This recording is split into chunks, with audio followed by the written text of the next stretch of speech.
Sunday anti-socials ran a little bit long this time, and I cut out 18 minutes of just primo footage of me holding forth on the subject of military surplus rifles, specifically those from the former Soviet bloc. And so I'm going to give that to you now, because some of the first comments I got on my anti-socials were like, wait a minute, I waited through this whole video and there's no talk of guns. So anyway, if you like guns, keep watching. If you don't like guns, well, don't keep watching. I do establish some really good right-wing gun nut cred in this video. So that's what you're about to see. Thank you for watching. Keep the ends out for the ties that bind. We talk about guns yet? Yes, we've covered everything except the guns. All right. Timber Drifter says, I've noticed the lower income folks in the Midwest seem to be mostly armed with SKS and Mosin-Nagant rifles. Mosin, whatever. I'm sure they have other guns, but they can afford to shoot those. It seems these rifles are a popular choice for a sort of do-it-all truck / behind-the-door house gun. Is it like that in your part of the country? Yes. Any thoughts on fiercely independent, freedom-loving rural residents of America being armed up with a bunch of old commie guns? Thinking more philosophical here, not the effectiveness of the rifles. It is like that. I do see a lot of Mosins and SKS rifles at gun shows. However, among the people that I run with, the operators with whom I associate, like me and a buddy were the only ones that really... No, that's not true. They were... Yeah, it's like that here. There's SKS and Mosins around, SKSs. And, this is a really awesome point that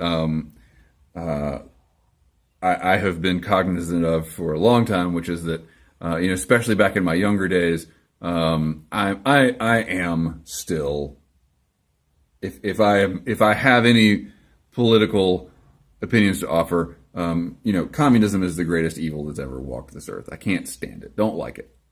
However, they made some really cool guns, and it illustrates the AR versus AK debate, for example, illustrates a really important thing about the way that the two empires viewed their soldiers as human beings. AR is a precision weapon. It's a smaller caliber compared to the AK, made to be shot with aimed fire, made to be made to be taken care of. It's a finicky weapon compared to an AK pattern rifle or an SKS or a Mosin. The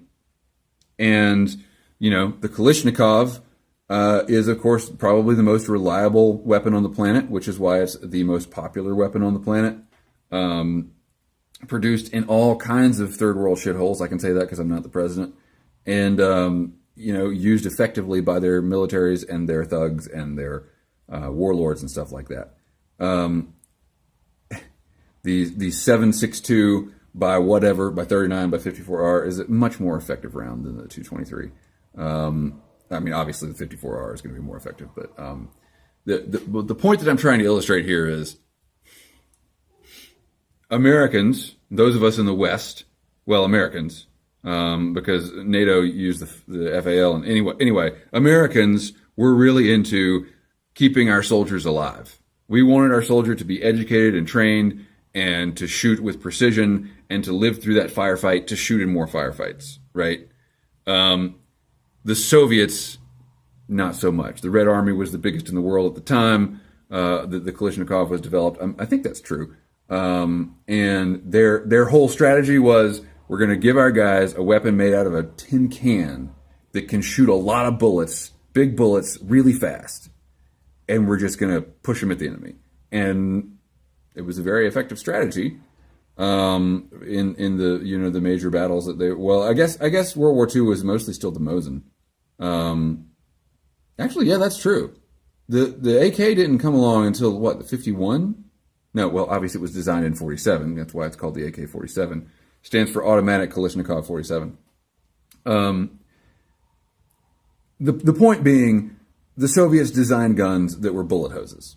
They were made to work under all kinds of terrible conditions with minimal upkeep by morons. Not saying anything ethnically about Soviet folks, but untrained peasants we're supposed to be able to pick up this gun and mow down a bunch of Western soldiers coming through the Fulda Gap. So, tobacco. How you ever you're like talking and you haven't smoked your pipe in a minute, and you have tobacco in your mouth, and you're like, how long has that tobacco been in my mouth? That I'm trying to make is that the American strategy was to commodify the rifle, and the Soviet strategy was to commodify the soldier. It's pretty interesting. There's a great scene in the movie Enemy at the Gates, which I think is historically accurate, when our hero Vasily Zaitsev is charging a German position, and they give one soldier a rifle with 5 rounds, and then they give the other soldier an extra 5 rounds. And when the one with the rifle is shot, the other soldier picks up the rifle, and he's got 5 new rounds. And then, and actually, the book Enemy at the Gates goes into a little more detail on the human flood that was used to unseat the German position in Stalingrad, or rather to drown the German position. Anyway, what do I think about it? Someone made the comment on Timber Drifter's comment that that's how capitalism works, and that's why we won. Is that the Soviets invented these guns that are very, very effective, and they're cheap, and they're still cheap for us. We can ship them across the ocean and box them up and sell them at gun shows for $100. And I'm thinking of Mosin's here. But I bought my SKS for like $139 back in the day. Now, this is where we're going to get into a little bit of my personal history with rifles. And so you can stop watching this video whenever you want. I understand this is just me kind of nerding out on military surplus guns, because I love mil-surp guns. So my first rifle my first centerfire rifle was an SKS. And it was actually a Tula-made SKS, which were the highly sought after guns, and they stamped above the muzzle. They stamped the housing for the sight 1 through 4 with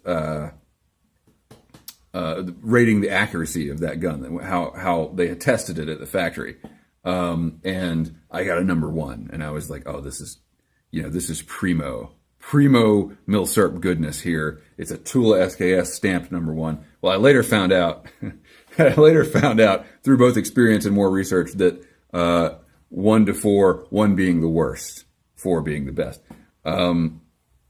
Anyway, we took that gun. My buddy bought a Yugo SKS at the same time. We took that gun, and both of them, by the way, had notches cut in the stock. Which doesn't mean, so this is going back to Typing Piper's question, the notches cut in the stocks of mil-surp guns don't necessarily mean body counts. In fact, they almost always don't mean body counts, because what happens is that as they are re-armored to enter other countries, they must, a lot of times regulations require that they're given new serial numbers, so they have to scratch the old serial numbers out. So it often looks like notches cut in the stock. And every SKS I've ever seen has a very ordered pattern of notches at the same place on the stock. That's a serial number thing, not a I killed this many Germans kind of thing. The SKS actually was not used until I can't remember, but mostly the average Red Army infantryman used the Mosin in the Second World War. Anyway, I say all that to say, my first SKS I thought it was great. We took it out to shoot it with my buddy who also had an SKS. At that point, 7.62 was like a nickel a round or something. And I was doing good. I was enjoying shooting it and taking slow aimed fire at a milk jug or something. And the firing pin stuck in the forward position, and all of a sudden I had a full auto weapon on my hands. Which is, when you're taking slow aimed fire and all of a sudden your weapon goes, it's a very unnerving thing. And so I spent that weekend soaking the bolt assembly and the firing pin in gasoline, because what happens is they gum up these weapons with cosmoline to get them over here without corrosion.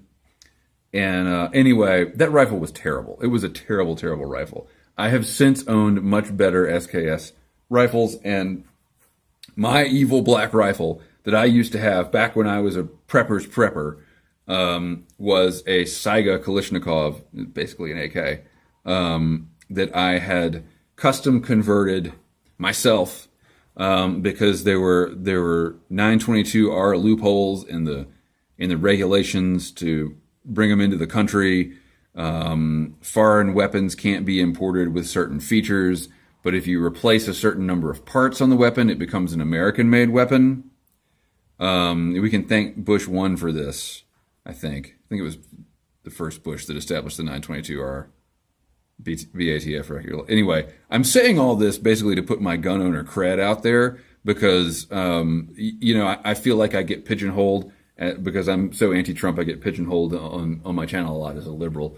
But man, I was into it. I was into it, and gun ownership was the issue around which I developed a lot of my political philosophies. Not so much anymore. I've kind of moved on past that. But anyway, yes, I custom built my own Kalashnikov rifle. I loved it. It was great. I bought it for $239 and had it for several years.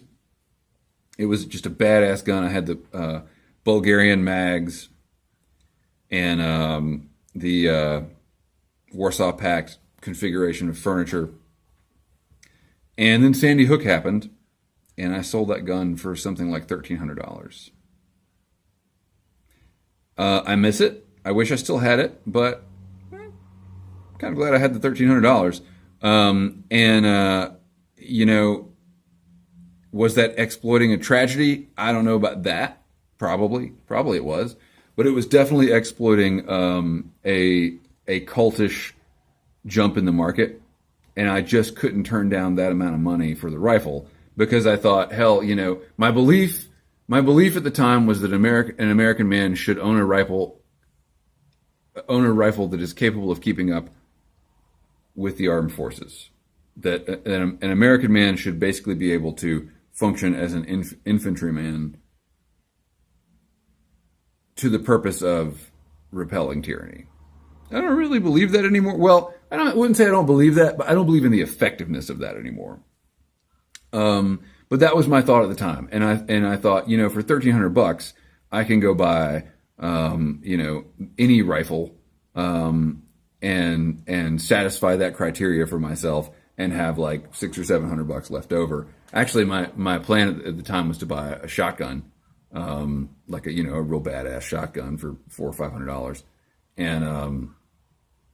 and I figured, for my purposes that would do just fine. But then, man, if you're still watching this, thank you, because this is such a ramble. Then I got into Mosins, and I never actually ended up buying a Mosin, but I got really obsessed with getting a Finnish rearmored M39.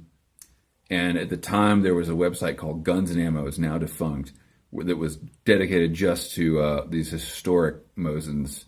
And I actually bought a crate of 7.62 by 54R before I bought a rifle. I placed an order for a rifle and then obsessed my way out of it because I really wanted one. But then I was like, oh, but if I could get I'm spending for the historical coolness and not for the practical use. And anyway, long story short, I decided not to get an M39. Wait, is the M39 or M32? Whatever. The really nice Finnish rearmored Mosins that are supposed to be super accurate and super smooth and all that. I didn't get one. I received a wooden crate of 7.62 by 54R with Cyrillic letters on it. It was so awesome. And ended up selling it at the gun show. I just never went down that road. I did get, that was the money that I used to buy back my red Ibanez guitar. And I think I've probably gotten more enjoyment out of that guitar than I ever would have with one of those rifles. Because I don't have a place to shoot, a Soviet 30-06, basically. I don't have, I shot my AK once a year. And that's just not, it's too much money laying around to only be used once a year. You know what I mean? So that's my story with military surplus rifles. If I won the lottery, I would have, this place would be full. Both walls would be full of awesome old military surplus rifles that I would probably never shoot, but still, I just like to have them. So, if you have watched this far, thank you for indulging me in such a off path ramble, gushing over milsurp guns. Thank you for following. Thank you for subscribing. May the brown sugar Pop-Tarts be with you. Keep the ends out for the ties that bond.